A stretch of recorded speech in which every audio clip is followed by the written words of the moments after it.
Hello again. Hope you're still doing well.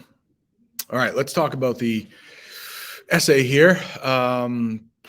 It is a bit of a research essay, but luckily, the research that you have to do is it's going to be provided for you. Like we've already done most of the research. We talked about the 9 different intelligences like 3 or 4 times. So hopefully, you're pretty familiar with those. You don't have to memorize them though. You can just look at the chart. That's the whole idea. But at least you will know, when we talk about interpersonal, intrapersonal, hopefully you know that and look at the chart. So that'll be the research. Most of it is going to be about yourself. So yes, it is a research essay, but it kind of straddles that line between narrative and informative. So it's kind of a little bit of both because you're going to be talking mostly about yourself. So before we get into that, though, let's talk about some of the guidelines. And I have them right here. This is going to be available to you on Google Classroom. It's right at the bottom of my essay. Okay. And this is all going to be available on Google Classroom. But I have some notes here for the intro to the essay itself. So, what you want to do, you've probably heard this a bunch of times, but you want to have a great hook. You want, with that first sentence, you want the reader to want to keep reading.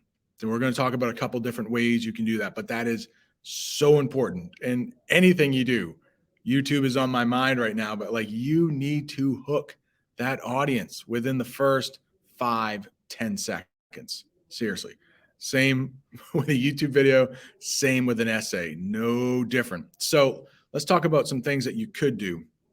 You could pose a question right off the bat, and that will get your reader involved. Like you will start making them think. And I think, well, it can be a couple things. You can try to shock them. You can, let's go through all these actually. It could be a personal story. So maybe you want to be a little vulnerable and tell about a time when you felt out of place because you weren't that intelligent. That way you will create empathy with the reader. Empathy. Ooh, I wonder, does anybody know? I'll pause it right here. Empathy. Hopefully somebody said empathy. It's not sympathy. Sympathy is when you feel bad for somebody. Empathy is a little bit deeper, and that means you can feel what that other person is feeling. So if you're telling a story about a time when you didn't feel intelligent enough for the situation or whatever, everybody has felt like that. So you're automatically tying the reader into what you're writing about. Okay. So you could do that. Personal story. You could do a quote. You could do a statistic. So maybe you quote Gardner or you quote like somebody who has something to say about intelligence. A little research involved there. Or you might have a statistic, maybe like the number of students who drop out. Now, be careful. You're not. So, a statistic could be used effectively for this if you are trying to convince the reader about something. Like maybe your essay would be about why schools should teach all 9 of the intelligences. But be careful. That's not what this essay is about. So for the statistic, I would caution about using that because a lot of times that statistic might go in a direction you don't really want to go in. Okay. But that is available. That is available to you. So your main focus is going to be talking about how you relate to those intelligences. And what I did was I started with a question. So we can take a look at that first. Let me go up to that. And I started off. Have you, so I use the pronoun you, talking directly to my reader. I'm using second person there. Have you ever felt really stupid sitting in class? And I'm sure most of us have. I feel that every day, sometimes, every day. Somebody says something so brilliant in class. I'm like, wait, what? Why didn't I think of that? Yeah. So it happens to all of us, even to teachers sometimes, especially teachers that aren't the smartest, somebody like me. It doesn't take much to make me feel stupid. So the next one, we're going to get to the thesis in a minute, but I just keep going. I keep expanding on that. in the next sentence? Of course, we all have. So then I'm further trying to tie me and the reader together. I use that pronoun we. Come on, we're in this together. We're in this together. You're on my side, I'm on your side here. But thankfully, we're all intelligent in different ways. So that is when I can talk about Gardner's 9 different intelligences. There are, and I'll just keep reading here because I'm also going to include my thesis, which is the hardest part of the essay, I think. There are actually 9 different intelligences developed in 1983 by a Harvard professor named Howard Gardner. In this essay, I will explain one intelligence that I'm good at, one intelligence that I'm not so good at, and one intelligence I wish I was better at. All right, so I end a lot of sentences there with a preposition. My teachers growing up, you can't end sentences with prepositions. It's 2022. Things have changed. So the last sentence is super important. That's what we call your thesis statement. It is always the last sentence of the first paragraph. Always, always, always, always. Your teachers are going to be looking for this throughout high school. In your thesis statement, you say exactly what your essay is about. And if you look, I have separated by commas my first paragraph, my second paragraph, and my third paragraph.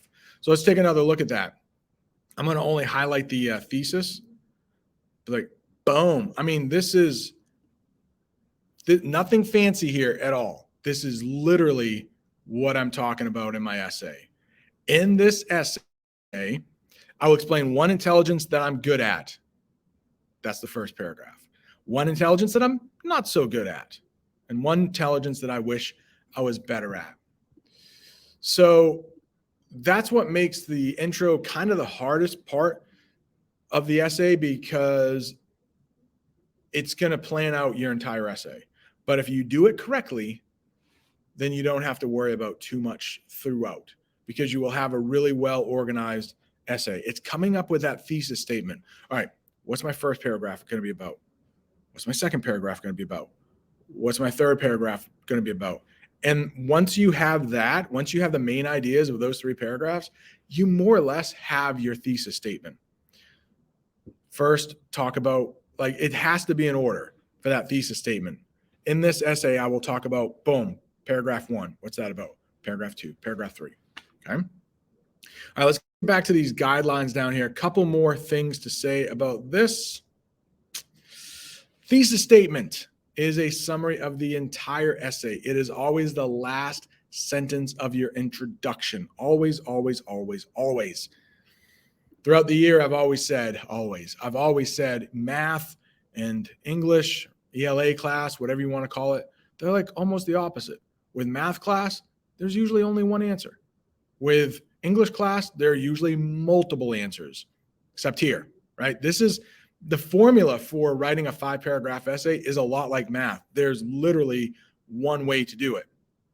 Now, within the essay, you have a lot of freedom, the words you use, things like that. But as far as the formula, intro, conclusion, in the middle, the body, no, it's pretty standard. That's going to get you all through high school, that 5-paragraph essay. It will get you all through high school and a lot through college too, the 5-paragraph essay. All right, let's make this bigger. I want to go over, maybe we can save that for tomorrow, but these are some pretty good transitions you could use going from one paragraph to the next.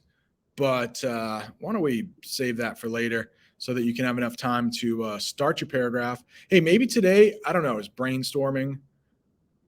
You don't have to say exactly what I said, like one that I'm good at, one that I'm bad at, one that I want to get better at. Like, you could have all 3 that you think you're good at. You just got to do that in your thesis statement. You could have all 3 that you're bad at. I wish you wouldn't, because that'd be a really negative essay, but you could. Or you could do a combination of the 2. Just like in the first paragraph, I'm going to talk about one of the intelligences that I'm good at. In the second paragraph, I'm going to talk about another intelligence that I feel I'm good at. And finally, I'll discuss one that I wish I was better at, or something like that. A lot of freedom with those 3. Just pick 3 of the intelligences, talk about how it relates to you. Good, bad, used to be good at it, whatever. If you have any questions about that, I'm coming around anyways, but So you have quite a bit of freedom with what you want to write this essay about, and your relation to the 9 intelligences. Thought there was one more thing that I wanted to say, but I feel like I'm rambling. So if I have something else, I'll say it in class. But if not, feel free to work on your essay. A little Frankenbeans if there's time, and then be off to class. Another one, unless it's block E, I think we see each other at the end of the day. That'll be good. Then I'll be home. All right.